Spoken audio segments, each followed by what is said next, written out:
Part 9 with Jess Campos, growing up Mexican. Um, just trying to recall bits and parts and pieces of my life growing up as a little kid in Mexico, Villa Jimenez, Michoacan. Uh, Before I landed in America, before I landed in the U.S.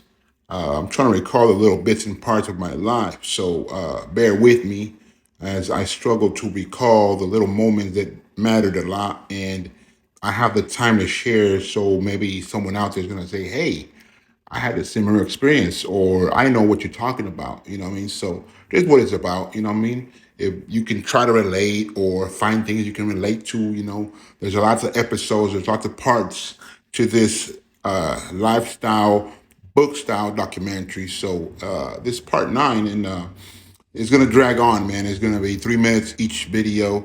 But bear with me, guys. Bear with me, and let's do this. So I'm trying to recall real quick. I talked about, my brother having this a little God-given ability to hustle at a young age, influencing my life as we went about it. I have a damn goat as a brother, you know what I mean? Just jumped around so much, was so hyper. Maybe he had ADHD, whatever it's called. But we had a big family, 9 kids, 2 girls, and the rest were boys.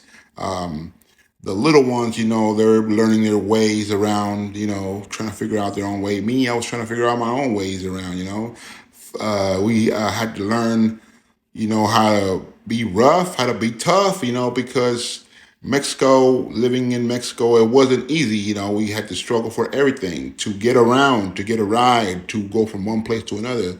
We had to struggle to just live and to do things, what I mean? Everything was difficult, Nobody's going to hand you something, what I mean? Everybody was struggling.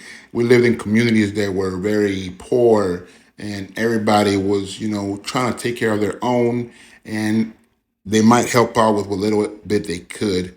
So, as a kid, I could see all this. I could see that the people coming from the U.S. Had a different vibe to them, had a different beat to their rhythm, and a lot of us growing up out there admired it. We looked up to them.